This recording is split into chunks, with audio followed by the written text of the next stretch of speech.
Bab 61. Rumah khusus. Fusi yang hanya memperhatikan dari luar langsung melangkahkan kakinya masuk ke dalam rumah pelatihan. Tepat setelah membuka pintu, Fusi disambut ruangan tanpa satupun orang di dalamnya. Tidak hanya itu, Fusi yang juga mencari sesuatu yang akan digunakan latihan sama sekali tidak menemukan apapun di sana. Aku yakin tidak semudah yang terlihat saat ini, gumam Fusi. Fusi kembali melanjutkan langkahnya masuk ke dalam. Setelah semakin masuk ke dalam, Fusi mulai mengerti apa yang ada di sana. Fusi langsung menyerang membabi buta sekelilingnya walau tidak ada apapun di sana. Fusi yakin tidak mungkin di dalam rumah pelatihan dirinya hanya diminta berjalan lurus saja tanpa mendapatkan latihan apapun. Duk, seperti yang sudah diduga oleh Fusi, walau terlihat kosong ruangan tempatnya Bera garis bawah saat ini tidak benar-benar kosong. Tugasnya di sini mencari semua rintangan dan menyelesaikannya untuk sampai ke tingkat kedua. Fusi yang merasakan dengan sangat serius setiap mengenai sasarannya mengetahui di mana saja semua letaknya. Fusi langsung mengeluarkan kekuatan penuh untuk langsung menyerang di tempat-tempat yang sudah diingatnya itu.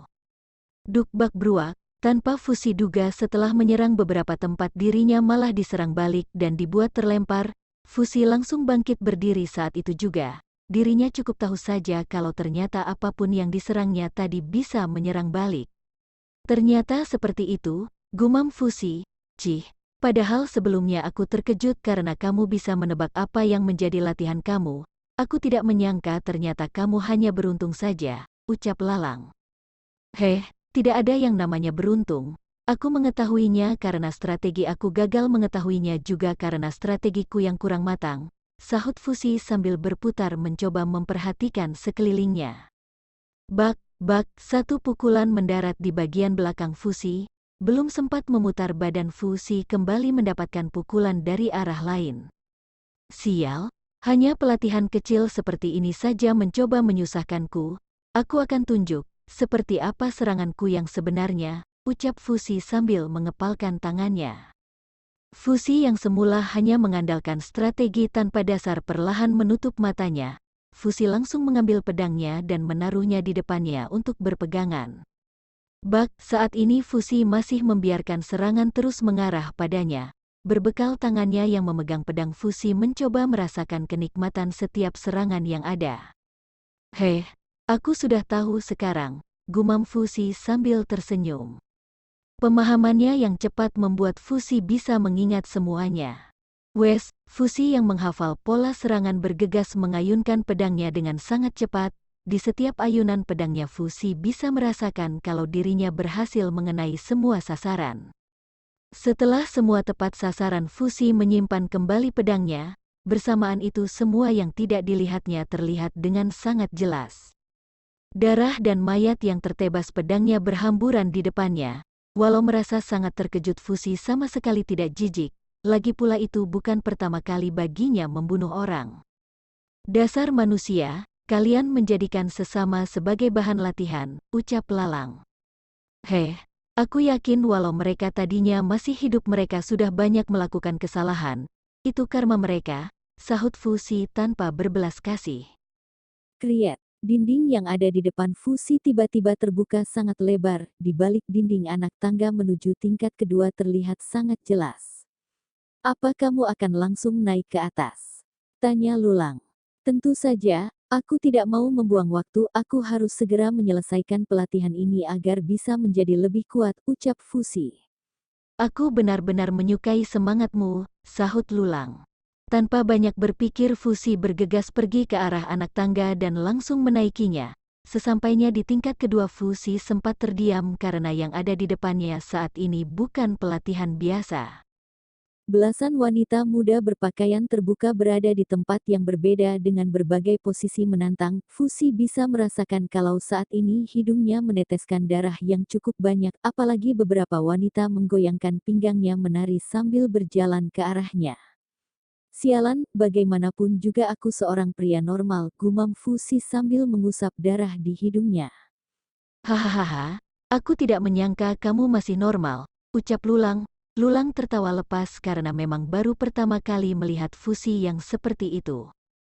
Cih, memangnya bagian mana dariku yang terlihat tidak normal? Bukankah wajar saja sebagai seorang pria, sahut Fusi. Itu tentu saja, ucap Lulang, baru seperti itu saja sudah mau menyerah, dasar lemah, sahut Lalang. Siapa bilang aku mau menyerah? Aku tidak selemah itu, ucap Fusi. Aku hanya bereaksi normal karena aku pria, tapi bukan berarti aku akan menyerah begitu saja, sambung Fusi. Kalau begitu buktikan padaku, sahut Lalang menantang Fusi. Tunggu dan lihat saja, ucap Fusi penuh percaya diri. Di tempat lain Esi yang kembali ke keluarga si buru-buru ingin menghadap ayah dan ibunya. Berita besar itu harus segera diberitahukan pada keduanya pikirnya. Pertemuannya dengan Fusi mereka harus mengetahuinya. Bukan hanya itu lebih bagus jika keluarganya membuat persiapan untuk membunuhnya. Baguslah kamu sudah kembali, ucap Hang Si, kepala keluarga utama keluarga Si. Bagaimana acaranya putraku? Aku yakin walau membosankan setidaknya kamu menikmatinya, sahut Rai Ibu Si. Pestanya benar-benar membosankan tapi bukan itu yang ingin aku laporkan, ucap Si dengan serius. Aku bertemu dengannya, sambung Si. Bertemu siapa? Kamu bahkan belum mengatakannya, sahut Ibu Si. Siapa lagi kalau bukan dia yang sudah mempermalukan keluarga cabang Si, ucap Si membuat ibu dan ayahnya sama-sama merasa sangat terkejut. Di mana kamu bertemu dengannya? Tanya Ibu Si. Aku bertemu dengannya di pesta, ucap Si. Di mana kamu bertemu dengannya itu tidak penting, bagaimana apa dia masih memiliki roh hewan spirit itu? Tanya ayah Esi, aku tidak mengetahuinya, tapi dia adalah adik junior Pangeran Man yang berguru di perguruan surgawi, ucap Esi. Ternyata dia bukan lagi si lemah. Mungkin dia sekarang memiliki roh hewan spirit kembali, tapi semoga saja roh hewan spiritnya bukan itu, jika tidak akan sulit bagi kita menjelaskannya pada raja, sahut Ibu Esi. Benar, aku juga hanya bisa berharap seperti itu. Lalu apa lagi yang dikatakan olehnya?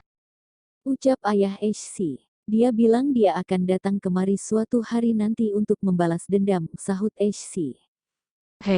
Semua salah keluarga cabang, seharusnya dia tidak membuat anak itu sampai begitu, ucap Ibu Si kesal. Sudahlah, menyalahkan mereka juga tidak akan merubah apapun, tapi kita juga tidak perlu takut padanya. Kita memiliki apa yang tidak dimilikinya, yaitu dukungan banyak kerajaan, sahut ayah Si. Ayah benar, kita tidak perlu khawatir. Lagi pula aku juga tidak akan tinggal diam. Aku akan semakin membuat nama keluarga Si naik. Dengan begitu bukan hanya kita tidak perlu takut padanya, tapi juga bisa siap melawannya jika dia membawa para seniornya dari perguruan surgawi, ucap Si. Hahaha, kamu memang yang sangat bisa diandalkan, aku tidak salah mengambil keputusan itu dari awal, sahut ayah Si tanpa merasa bersalah.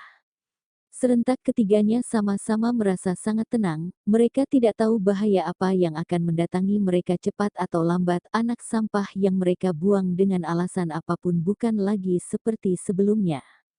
Bab 62, Latihan Bagian 1, Bruak. Salah satu wanita yang mendekat ke arahnya langsung didorong oleh Fusi. Dirinya memang laki-laki tapi tekadnya sangat kuat. Wanita bukan sebuah masalah besar untuknya. Fusi bergegas merobek bajunya dan menjadikannya penutup mata. Fusi tidak peduli jika dirinya tidak bisa melihat saat bertarung. Baginya tidak melihat lebih baik daripada melihat yang tidak seharusnya dilihat dan menjadikannya lemah. Ini baru pertama kalinya bagimu bertarung dengan menutup mata, ucap Lulang. Benar, jadi tidak masalah jika aku bertarung sambil belajar hal baru, sahut Fusi.